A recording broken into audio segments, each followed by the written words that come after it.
Hello, everyone. How are you today? I hope you are doing well. I am Elizabeth Corey. I am the founder of beatingtrauma.com, and I'm here today to talk to you about trauma. Today, we're going to be talking about the difference between obligation and compassion. Now, on the surface, that may seem pretty simple to you. You may be thinking, well, those two things are very different. But I want to talk about how we end up moving from compassion to obligation as a part of our human existence, I guess we'll call it, because inherently we are meant to be a very compassionate human race, believe it or not. But it is our traumatic life here as a human being that begins to shift us away from that compassion we inherently have to more of an obligation, which is what I like to see it as a very rules-based way of being in the world. So today, I'm going to talk with you a little bit about how we transition to that place, and also how can we then begin to recognize when we're operating under obligation so that we can do something about that and begin to shift ourselves more into a place of making a choice from compassion, which is not even close to the same thing. So we'll talk a little bit about that. And please know that if you have any questions or comments you want to bring up along the way, please feel free to write those. I love to have interactions as I talk about this. Makes me feel like I'm not talking into the void quite so much. So please let me know your thoughts, your feedback, and what shows up for you on this topic. So, as I mentioned already, believe it or not, we are actually born with a sense of compassion and kindness towards others. This is something that's innate in us. I often get a question from people. They'll say, how can I find that when that has never been modeled for me? And for a lot of us who grew up with trauma, we have not had, that compassion, that grounded compassion and kindness modeled for us at all. In many cases, we may not have even known one single person who actually showed that to us. So it's completely normal and understandable that people would have that question. How am I supposed to find this? How am I supposed to be this when no person has ever been that to me? Right? And it's a very real question. And the real answer is that when we start unbrainwashing ourselves from all the things we were taught in our traumatic childhoods, we can begin to get back to who we are innately. I mean, truly innately. This is key. So, we are born with compassion and kindness. We are born with an innate sense of justice, which is really not based on what I call the mind spreadsheet, which is basically a list of rules we develop in childhood, especially when we're going through really traumatic relationships of you did this, therefore I'll do that. Okay. So that's sort of the basis for that obligation we feel.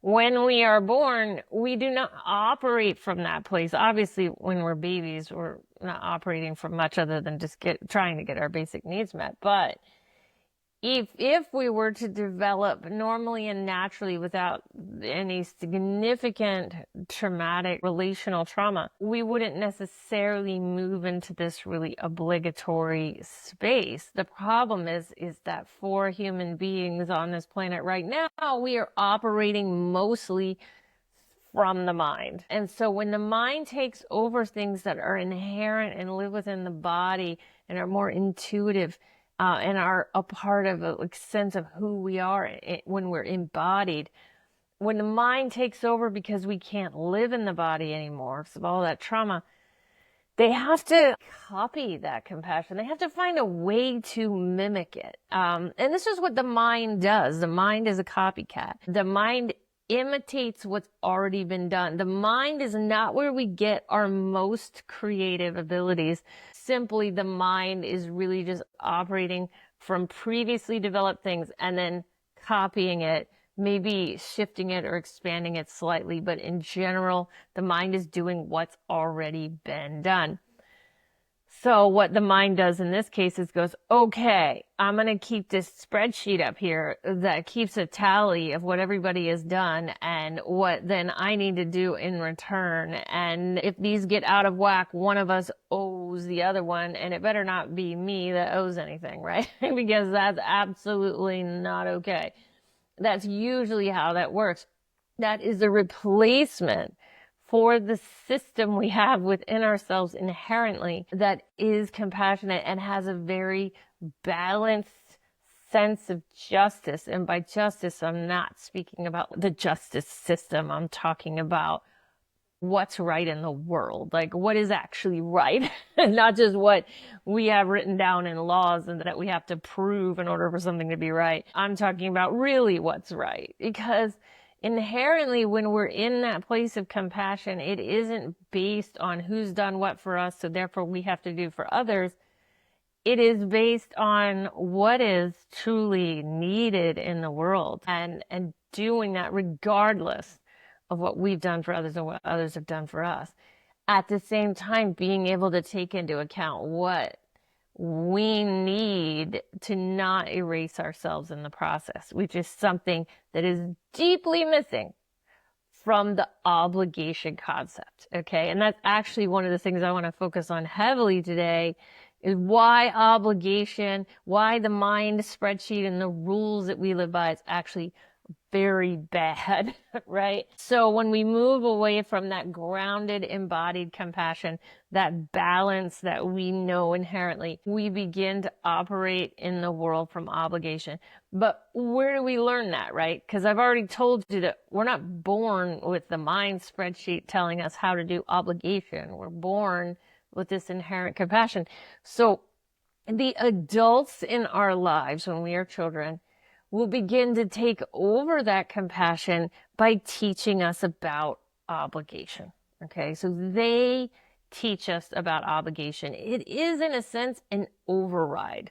So again, what I mentioned earlier when I talked about the brainwashing, it is like I don't use that word lightly. I'm actually really serious when I say most of the adults who are dealing with children in these relational trauma situations are overriding what is inherent in the child by teaching them how to think in a way that will be most convenient for that adult, right? So it's meant to go against what we innately know and teach us how to put ourselves last. Why? Because that's what benefits these adults in our lives. If we put ourselves last, then it's kind of like taking that compassion that's focused on self or focused on balance and justice and saying, no, I'm going to give that to somebody else. I'm going to take that whole thing and it's going to be someone else's. It's not going to be mine. So that loyalty and compassion and kindness that we can offer ourselves as well as others when it works for us to do so it all ends up belonging to someone else, right? So the big problem with obligation instead of compassion is that obligation comes with self-erasure. And that's really what the adults in our lives are pushing us to do. Just put all of your focus on making that adult happy, doing what that adult wants through obligation, and don't worry about what your own needs actually are. That's the basis for obligation. And there are three parts that hold obligation the most. The one that by far even beats out all the other parts is the karma kid. The karma kid is a defender that is going to be extremely tuned in to the idea of obligation, because the karma kid is going to be your primary holder of compassion. So each one of our parts actually holds a strength, a grounded strength. Our parts, we're meant to bring our parts back to this place, this grounded strength. But all of those strengths have been kind of twisted around, used against them. We've developed survival skills to get through what is a really traumatic childhood, especially relationally. And so those strengths can get very lost in the shuffle, let's say. And that is true. No doubt that is true with the karma kid. They are born with a lot of compassion. And by they, I mean our entire system. But this karma kid is the aspect of psyche that holds that. And so what happens as we get into this obligation side of things, the karma kid is the one who holds a tremendous amount of that feeling of obligation. And so what we have to do is begin to look at the parts that hold that obligation. And I'm going to talk about several examples here. 3 examples, because there are 3 primary parts. Karma kid first, controller is another one, also a defender, and then our love seeker. These 3 parts I sometimes refer to as a trifecta. They are going to be our most self-erasing parts in the system. And so if we can get to know what they sound like, then we can begin to do some journaling from these parts who are pushing you to be obligated, so that we can start to move out that obligatory sense that's in our system.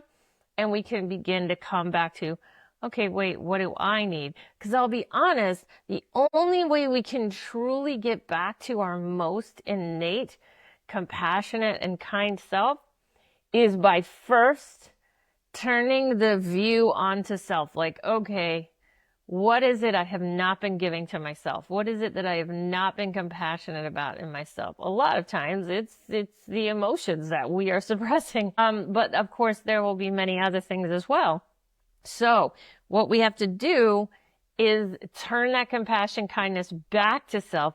As we do that, we can then begin to mirror it out onto others in a more embodied and intuitive and innate way. So it's no longer just this mind spreadsheet where we're doing constant calculations about what it is we have to do for others. Okay, that's a controller thing.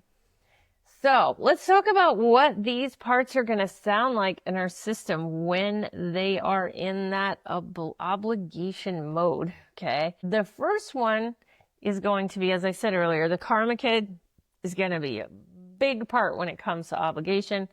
And one of the most common ways we're going to hear from the karma kid is, I owe them. Of course, it can be many variations of I owe them. Okay. But when it comes to family, it's a very easy one. I owe them because they raised me, right? I owe them because they're family. This is just what you do for family. You know, blood is thicker than water. How many times have we heard these kind of things? Always put family first, right? This all gets back to that notion of I owe them. It is particularly pointed towards abusive adults from our childhood, but I will say that this obligation can also show up in our relationships with people that remind us of our family. So that's not really a good thing. But typically what I have found, at least for me, is the people who have treated me the worst in even my adult life have tended to trigger this idea of I owe them in my system, making me feel that I am obligated to them in some way. It's usually not the people who are treating me with respect. And that's, of course, part of the problem, because if we're going to do compassionate things for people, we should definitely be choosing people who are respectful towards us and our time and what we need as well. And this gets back to that inherent understanding of justice and that grounded balance we need to bring ourselves to. So finding that message in your system that keeps bringing you back to that obligation to family. right? That obligation to family is such an important component of the karma kid, but it is not grounded. Now, I'm not saying that we should just all go and dump our families and never look back. This is a personal journey for every single person, but I will say that we want to watch that inner chatter that drives us to do things for family and make sure it's coming from a grounded place and not an ungrounded one. So that's one of the most important concepts when it comes to looking for how you may be self-erasing through obligation. The next message, and I will tell you, if you say this one word, it is ungrounded. Okay, so I'm just going to give you that cue right at the back. You want to use it as a red flag. The minute you hear this word, you want to go, huh, what's going on? Who's there? What do I need to write from? And that is I should. Okay? I cannot stand the word should. And the word should is used by the controller. So it can be the karma kid, but a lot of times this is going to be the controller coming in and using the rules they developed. Remember, there's a mind spreadsheet up here, and there's a lot of rules the controller has put in place for how you're supposed to act in our society, right? Like that's a significant part of how the controller operates. Lots and lots and lots of rules, and this includes social interactions, right? So up here, we've got all these rules, and a lot of the ways those rules are kind of enforced on us as we're going through life is with the word should. I should do this for this other person. And there can be 150 different reasons why. Every one of them is important. We need to write from all of those reasons, but the controller has developed these reasons, which are, of course, based on these rules in the mind spreadsheet, and they are what drives the I should. It is usually based on the way the controller has learned the world operates and what is expected of people. Okay, so this can be like very large, societally based stuff, right? Like this is what all people do. It can be like that. So I should do it because everybody does it, right? Again, remember I mentioned the mind spreadsheet's a copycat. I'm going to copy everybody else, and that means I should do this, okay? So that's one way, or it can be very, very specific to individual one-on-one relationships, or also, of course, the family in general. What are the rules of the family? I should do this because that's the way the family rules are. So looking for these shoulds in your life when you see them and recognizing them as something coming from the controller rules and beginning to delve into and write from what are your controller rules for how you're supposed to operate in the world, looking at those and recognizing the obligatory nature of those. They have absolutely no basis in who you are and what you want. Okay, again, getting back to this idea of self-erasure. Obligation does not consider who you are and what you want or need. Actually, needs are out the window too, not just wants. So it's very important to uncover this as we hear these things. Writing from them is one of the best ways that we can do that too. So I really want to stress, if you hear I owe them, or you hear I should, or you hear this next one I'm going to talk about, these are moments to take out the pen and paper or get on the computer. Word documents are great. And write from these messages. They are not coming from a grounded place. Okay. And you can ask me if there are exceptions. And I really am a never say never person. But in these cases, generally, you're not going to think this way when you're grounded. So, okay. The next one is actually an example of what the love seeker is going to sound like. And this is where we have been handed responsibility for how other people feel. This is a massive obligation within us, okay? is to take care of other people's feelings. So you may hear something like, I can't make them feel bad. Or I don't want to hurt their feelings. I don't want to make them sad. Or I don't want to make them angry, which is another big one. These are love seeker statements. It pretty much drives the way the love seeker operates. They put others' feelings ahead of self. Again, self-erasure. But this is also based on an obligation that exists in so many of us, that we are somehow responsible for the way other people feel. So it's really important to recognize when you hear these three statements, and there are plenty of other statements that actually have this sense of obligation to them. These are three I picked out for today just to give you a sense of what it sounds like. It's so important to be writing from these statements and really seeing and detaching or unenmeshing from these thought processes, because they generally will not help us in our lives. They will not help us to live the best life for us. There is absolutely no doubt about it. We will be giving up something of self. And the truth is that compassion and kindness is certainly, we would be giving to others in some ways, but with compassion and kindness, we are also considering our needs as a part of that. That's the balanced piece that gets lost when we focus on obligation only. Okay? So we want to keep coming back to this idea of what am I going to give here? And is it going to be self-erasing? Right? Is this real? Or is this coming from some of those rules that my controller is operating from? Asking yourself these questions is so important, right?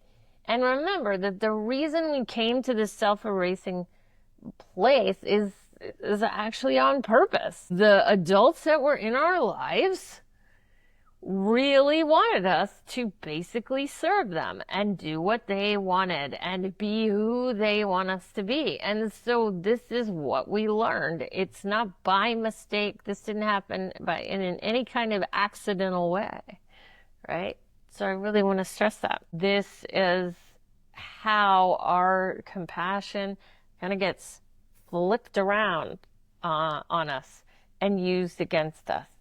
So obligation is our enemy when it comes to becoming the best people we are supposed to be, which will often mean setting those boundaries and protecting our own interests and purpose and self-love, while we also give to people in a way that feels right to us, right? Not just because we feel that obligation.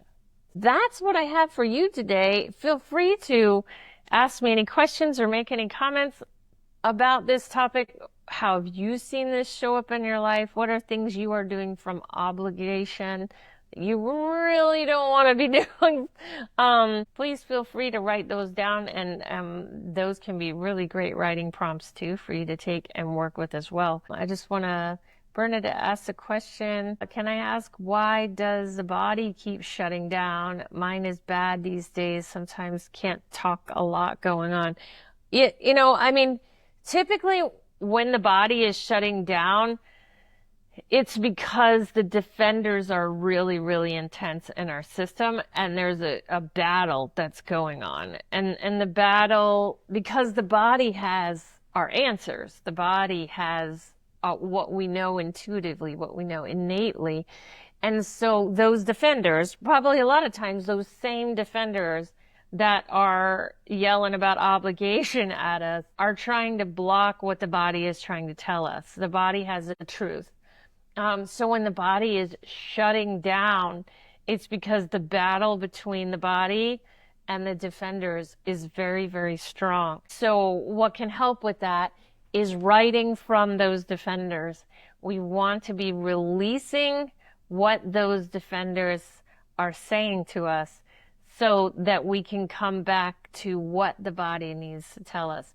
Right now, the defenders are blocking, and they're blocking with that shutdown. My best advice to you right now is to do defender writing as often as you can at the moment. That's usually something that's available to us even when we can't hear from any other emotions, because the body being shut down is based in fear, right? And that's defender fear that's showing up for you there. Jan is saying, is self-erasure a form of dissociation? Yes, it absolutely is. Because again, when we're embodied, when we're in the body, when we're grounded in the body, we have a better sense of what we want, like what our interests are in the world and what intuitively we know is the best direction for us.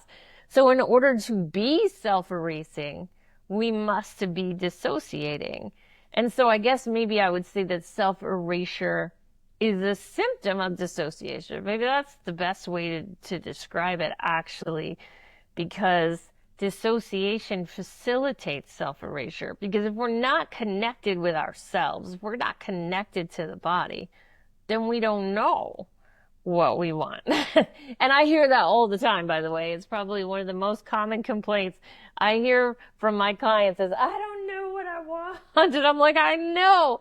It took me a really long time just to know this much, and I'm still on this journey. I know I don't know nearly what I need to know about what I want at this point. This is a tough one, and actually coming back into our bodies and grounding into our bodies is often paralleling that journey to know who we are and what we want, because it all lives in the body. Again, the mind is just a spreadsheet that's copying what everybody else is doing. When we come back into the body is when we really start to get a sense of what we want. Slowly, it's a very slow process. As you know, we all can't just jump back into our bodies. There's a bunch of traumatic emotions in there. So we have to do it a little bit at a time.